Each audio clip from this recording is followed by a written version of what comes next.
एक STM officer अपनी सहेली की शादी में जा रही थी। उसने आम लड़की की तरह कपड़े पहने हुए थे, ना कोई सरकारी गाड़ी, ना कोई सुरक्षा, बस एक आम लड़की की तरह मोटरसाइकिल चला रही थी।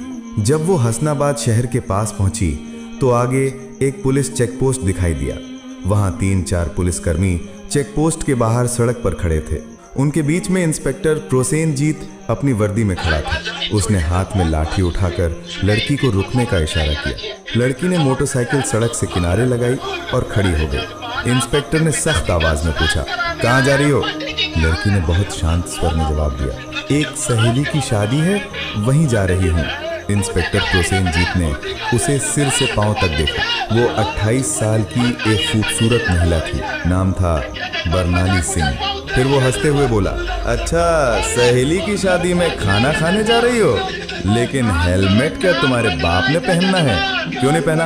और ये बाइक भी बहुत तेज चला रही थी। चलो अब चालान कटेगा। ऐसा कहते हुए उसने चालान की पर्ची निकालनी शुरू कर दी।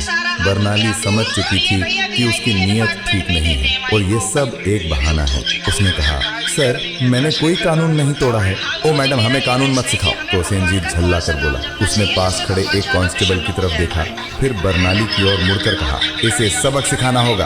अचानक इंस्पेक्टर ने जोर से एक थप्पड़ मारा बरनाली के गाल पर। बहुत सवाल कर रही है, जब पुलिस कुछ कहे तो चुपचाप मान लेना चाहिए। बरनाली का सिर एक पल के लिए घूम गया, लेकिन उसने खुद को संभाल लिया। उसकी आंखों में गुस्सा साफ झलक रहा था। इंस्पेक्टर हंसते हुए बोला, अब भी इसकी आंखों में घमंड है। ऐसे कितनों को ठीक कर चुका हूँ, इसे अच्छी तरह से सबक सिखाना होगा। एक कांस्टेबल आगे आया और बोला, सर, इसे थाने ले चलते हैं, वहीं इसका इलाज होगा, तब समझेगी कि पुलिस से कैसे बात की जाती है।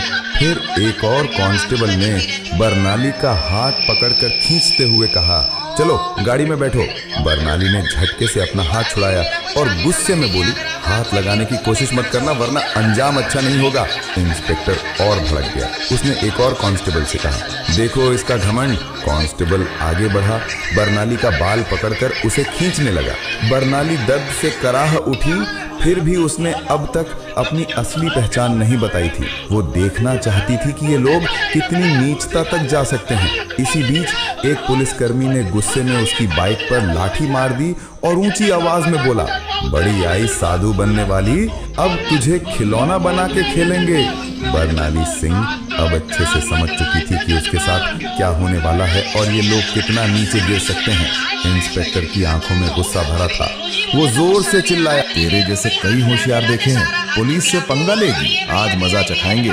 चलो इसे थाने ले चलते हैं, वहाँ समझ में आ जाएगा। इस समय भी बरनाली सिंह चुप थी। उसने अब भी अपनी पहचान उजागर करने की कोई कोशिश नहीं की। वो देखना चाहती थी कि ये लोग प्रशासन की कितनी बदनामी कर सकते हैं और एक आम नागरिक पर किस हद तक जुल्म ढा सकते हैं। इंस्पेक्टर प्रोसेनजीत अब खींच चुका था। उसके सामने एक ऐसी महिला खड़ी थी जिसके कोमल गाल पर थप्पड़ पड़ा था, जिसके बाल खींचे गए थे, जिसे जबरन सड़क पर घसीटा गया था। फिर भी वो एक मूर्ति की तरह शांत खड़ी थी, न कोई चीख न कोई आंसू। इंस्पेक्टर प्रोसेनजीत सोच रहा था, थाने पहुंचते ही देखता हूँ इस जिद्दी और घमंडी औरत का इलाज कैसे किया जाए। ये सिर्फ गुस्सा नहीं था, ये वो गुस्सा था जो अंदर ही अंदर सुलग रहा था। चौकी इंचार्ज इंस्पेक्टर हंसते हुए बोला, अब इसकी जबान भी चलने लगी है, चलो थाने देखेंगे कितनी चलती है इसकी जबान। थाने में घुसते इंस्पेक्टर जोर से चिल्लाया, ओए कहाँ गए सब, चाय पानी लगाओ जल्दी, आज एक खास माल आया है। बरनाली सिंह अब भी कुछ नहीं बोली, बस थाने की दीवारों को देखती रही। वो देख रही थी कि ये लोग उन निरीह लोगों के साथ कैसा व्यवहार करते हैं जो कभी आवाज नहीं उठाते। तभी एक कांस्टेबल इंस्पेक्टर प्रोसेनजीत की ओर झुककर फुसफुसाया, क्या केस है सर? इंस्पेक्टर ने हंसते हुए कहा, अरे कुछ भी नहीं, स्पीड ब्रेक करो या हेलमेट का बहाना मारो, जो मन हो लिख दो, बस अनबर करना है और इसका घमंड तोड़ना है, ज्यादा सवाल मत कर। बरनाली सब कुछ सुन रही थी, लेकिन उसकी आंखें अब भी चुप थीं। मानो वो चाहती थी कि पुलिस की ये गिरावट खुद उनके ही मुंह से उजागर हो। इंस्पेक्टर कुर्सी पर बैठा, हाथ में पेन लिया और टेबल पर घुमाने लगा। फिर बरनाली की ओर देखकर पूछा, नाम क्या है, कहाँ रहती है, किसकी बेटी है? बरनाली चुप रही। फिर इंस्पेक्टर बोला, सुनाई नहीं देता, नाम क्या है तेरा? लेकिन बरनाली की चुप्पी अब भी पत्थर की दीवार जैसी अड़ी। तभी इंस्पेक्टर ने जोर से मेज पर हाथ मारा, इतनी जोर से कि आवाज पूरे थाने में गूंज उठी। फिर गुस्से से चिल्लाया, सुनाई नहीं देता, नाम बता जल्दी। बरनाली ने मुंह घुमाकर शांत स्वर में उत्तर दिया, जी सुमिता शर्मा। इंस्पेक्टर उसके चेहरे की ओर देखकर हंसते हुए बोला, बड़ी चालाक लड़की है तू, झूठ बोलने में तुझे खासा तजुर्बा है, लेकिन याद रख ज्यादा होशियारी महंगी पड़ती है। एक भी गलती की तो पछताने का मौका तक नहीं मिलेगा। फिर बरनाली सिंह को जबरदस्ती उस सड़ी हुई हवालात में डाल दिया गया जहां पहले से 2 कैदी मौजूद थे। उनमें से एक कैदी ने बरनाली की ओर देखते हुए पूछा, बहन तूने क्या गुनाह किया है? बरनाली ने हल्की सी मुस्कान दी लेकिन कुछ नहीं बोली। अब वो बस देख रही थी ये पूरा सिस्टम कितना सड़ चुका है। अगर एक एसडीओ को बिना वजह अंदर किया जा सकता है तो आम आदमी की हालत तो सोच पाना भी मुश्किल है। अब वो उस कोठरी के कोने में बैठी थी, सब कुछ देख रही थी, सुन रही थी और हर एक हरकत को समझ रही थी। उधर इंस्पेक्टर प्रोसेनजीत एक झूठी रिपोर्ट बना रहा था। उसने आदेश दिया, इसके ऊपर चोरी और ब्लैकमेलिंग का केस ठोक दो, और फाइल पर हाथ मारते हुए बोला, चलो जल्दी। एक कांस्टेबल ने हिचकते हुए पूछा, लेकिन सर बिना सबूत? प्रोसेनजीत हंसते हुए बोला, इस थाने में सबूत लाए नहीं जाते, बनाए जाते हैं। कुछ देर बाद एक कांस्टेबल कोठरी में आया और बरनाली के कंधे पर जोर से हाथ मारा। तभी इंस्पेक्टर प्रोसेनजीत ने भी हाथ उठाया ही था कि तभी दरवाजे पर एक भारी कड़क आवाज गूंजी, रुको। सभी लोग घूमकर दरवाजे की ओर देखने लगे। वहां सीनियर इंस्पेक्टर संजय वर्मा खड़ा था। उसकी छवि बाकी अफसरों से कुछ बेहतर मानी जाती थी। वो अंदर झांका और महिला की हालत देखकर उसके माथे पर बल पड़ गया। उसने सख्त स्वर में पूछा, ये सब क्या हो रहा है? प्रोसेनजीत हंसते हुए बोला, कुछ नहीं सर, एक सड़क की औरत ज्यादा अकड़ दिखा रही थी, सबक सिखा रहा हूँ। संजय ने बरनाली को ध्यान से देखा। उसका व्यवहार किसी आम महिला जैसा नहीं लग रहा था। उसने पूछा, इसका अपराध क्या है? प्रोसेनजीत थोड़ा घबरा गया और बोला, अब सर चेकिंग में बदतमीजी कर रही थी। अब संजय को शक होने लगा। उसने बरनाली से सीधे पूछा, तुम्हारा नाम क्या है? बरनाली फिर भी चुप रही। प्रोसेनजीत हंसते हुए बोला, देखिए सर, नाम भी नहीं बता रही है। अब संजय पूरी तरह सतर्क हो गया। उसने सख्त आदेश दिया, इसे अलग कोठरी में रखो, अकेले। प्रोसेनजीत चौंक गया, लेकिन सर, संजय ने कठोरता से कहा, मैं खुद इसके पास रहूंगा। उसके आदेश पर बरनाली को एक और अलग कोठरी में ले जाकर बंद किया गया। वो कोठरी पहले वाली से भी ज्यादा बदबूदार और अंधेरी थी। बरनाली ने चारों ओर नजर दौड़ाई। एक कोने में एक टूटी हुई मेज पड़ी थी और पास ही एक जंग लगी लोहे की छड़। अब वो इस सड़े गले सिस्टम का असली चेहरा और भी करीब से देख रही थी। हर एक पल उसकी आंखें ये समझ रही थी, कानून अब सिर्फ फाइलों तक सीमित रह गया है। इसी बीच एक कांस्टेबल दौड़ते हुए आया और बोला, सर बाहर एक बड़ी गाड़ी खड़ी है। प्रोसेनजीत चौंक गया, पूछा, कौन सी गाड़ी? कांस्टेबल घबराते हुए बोला, सर सरकारी गाड़ी। प्रोसेनजीत तुरंत बाहर गया। गाड़ी के अंदर झांकते ही उसके होश उड़ गए। वो भागकर वापस आया और धीमी आवाज में बोला, सर। प्रोसेनजीत झुंझलाकर बोला, क्या हुआ, कौन आया है? कांस्टेबल कांपते हुए बोला, सर कमिश्नर साहब आए हैं। प्रोसेनजीत का चेहरा फक पड़ गया। सीनियर इंस्पेक्टर संजय वर्मा भी सतर्क हो गया। अब मामला सीधे ऊपर तक पहुंच चुका था। कमिश्नर साहब थाने में दाखिल हुए। उनकी आंखों में गुस्सा साफ झलक रहा था। उन्होंने प्रोसेनजीत की ओर देखकर सख्त स्वर में पूछा, इंस्पेक्टर प्रोसेनजीत, ये क्या तमाशा चल रहा है यहाँ? प्रोसेनजीत घबरा गया और बोला, कुछ नहीं सर, एक छोटा सा केस है बस। कमिश्नर साहब ने टेबल से फाइल उठाई और ध्यान से पढ़ने लगे। उनके माथे पर शिकन आ गई। फिर वो कोठरी की तरफ झांके और बोले, ये कौन है? प्रोसेनजीत तुरंत बोला, सर इस महिला पर 420 और धोखाधड़ी का केस है। कमिश्नर ने सीधा सवाल किया, तुम्हारे पास सबूत है? फिर दोबारा बोले, कोई भी सबूत है तुम्हारे पास? अब प्रोसेनजीत पूरी तरह फंस चुका था। कमिश्नर साहब ने सीधे महिला की ओर देखा और पूछा, तुम्हारा नाम क्या है? और तभी पहली बार बरनाली सिंह ने हल्की सी मुस्कान दी और कहा, एसडीओ बरनाली सिंह। थाने में एकदम सन्नाटा छा गया। हर चेहरा पीला पड़ गया। प्रोसेनजीत के हाथ पांव कांपने लगे। बाकी सभी कांस्टेबल हैरान होकर एक दूसरे की ओर देखने लगे। प्रोसेनजीत के पैरों तले जमीन खिसक गई। जिस महिला को वो एक मामूली अपराधी समझ रहा था, वो थी वही अधिकारी जो पूरे जिले की प्रशासनिक व्यवस्था संभालती थी। वो कोई आम औरत नहीं थी, वो थी स्वयं एसडीओ बरनाली सिंह। जिस महिला को सड़क पर घसीटा गया था, जिसके बाल खींचे गए थे, जिसे थप्पड़ मारा गया था, जब ये सच्चाई सबके सामने आई, पूरे थाने में हड़कंप मच गया। सभी कांस्टेबल स्तब्ध हो गए। कमिश्नर साहब ने तेज गुस्से से भरी नजर से इंस्पेक्टर प्रोसेनजीत की ओर देखा और गरजते हुए बोले, प्रोसेनजीत, तुझ में इतनी हिम्मत आई कैसे कि तू एक सीनियर ऑफिसर पर झूठा आरोप लगाने की जुर्रत कर बैठा?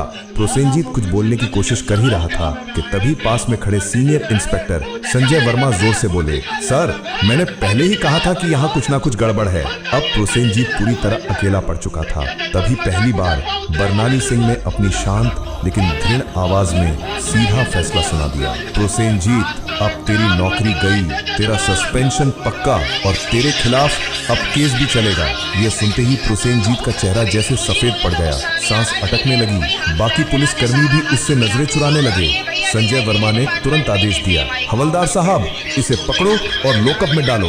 लेकिन तभी प्रोसेनजीत ने अपनी जेब से एक मुड़ा हुआ कागज निकाला और मुस्कुराते हुए बोला, रुको मैडम, ये पहले देख लो, फिर जो करना हो कर लेना। उसने कागज आगे बढ़ाया। कमिश्नर और बरनाली दोनों की नजरें एक साथ उसकी ओर गईं। प्रोसेनजीत बोला, ये लो मेरा ट्रांसफर ऑर्डर। 3 दिन पहले ही मेरा तबादला हो चुका है। अब चाहे तुम जितना भी गुस्सा करो, मुझे नौकरी से नहीं निकाल सकती। पूरे थाने में फिर एक बार सन्नाटा छा गया। बरनाली ने वो कागज हाथ में लिया और ध्यान से पढ़ा। कमिश्नर ने संजय वर्मा की ओर तीखी नजर डालते हुए कहा, जाओ देखो ये कागज असली है या सिर्फ दिखावा। संजय ने कंप्यूटर रिकॉर्ड खंगाला और फिर सिर उठाकर बोला, सर ये असली है, लेकिन अब तक इसने नए इंस्पेक्टर को चार्ज नहीं सौंपा है। यानी अभी तक यहाँ का आधिकारिक इंस्पेक्टर यही है और सारे कुकर्म इसी के कार्यकाल में हुए हैं। अब इसे कोई नहीं बचा सकता।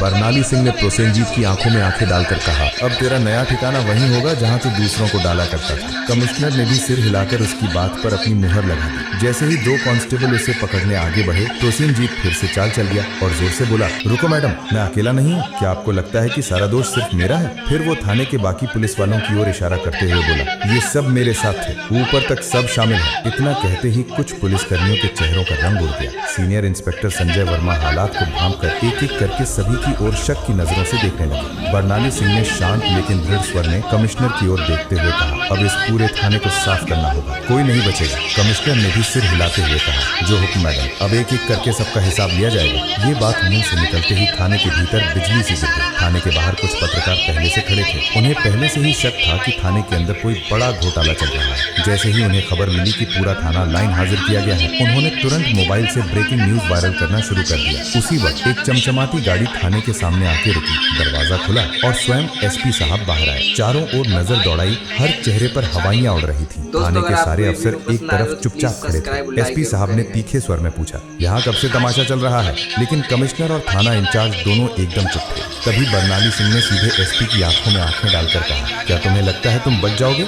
संजय वर्मा तुरंत एक फाइल निकालकर बरनाली सिंह के हाथ में थमा दी। ये वही फाइल थी जिसमें एसपी साहब के सारे काले कारनामों का पर्दाफाश था। बरनाली ने वो फाइल एसपी साहब की ओर बढ़ाते हुए कहा, लो देखो, इसमें तुम्हारे हर गुनाह का किराया लिखा है। एसपी साहब के माथे से पसीना बहने लगा। कमिश्नर ने बिना एक पल गंवाए तेज आवाज में आदेश दिया, पकड़ो इसे, तुरंत गिरफ्तार करो। पूरा थाना स्तब्ध रह गया। इतने बड़े अफसर को किसी ने पहली बार खुलेआम इस तरह चुनौती दी थी। एसपी की गिरफ्तारी के साथ ही पूरे जिले में तूफान आ गया। मामला दिल्ली तक पहुंच गया। मुख्यमंत्री तक खबर पहुंच चुकी थी और वहां से सीधे आदेश आया कि जिले में जितने भी अफसर मिलकर गड़बड़ कर रहे थे, सबको गिरफ्तार करो। अगले 2 ही दिनों में पूरे जिले से 40 से ज्यादा पुलिस अफसर, 10 से ज्यादा बड़े अधिकारी और कुछ राजनीतिक नेता भी गिरफ्तार कर लिए गए। हसनाबाद जिले की हवा ही बदल गई। अब चारों तरफ सिर्फ एक ही नाम था, एसडीओ बरनाली सिंह। उनकी ईमानदारी और साहस की चर्चा हर जुबान पे थी। वो महिला जिसने पूरे सड़े गले सिस्टम को हिलाकर रख दिया था। अब प्रशासन में एक नई गति, एक नई सोच और सबसे अहम एक नया डर आ गया था। अब कोई भी ये नहीं कह सकता था मुझे कुछ नहीं होगा।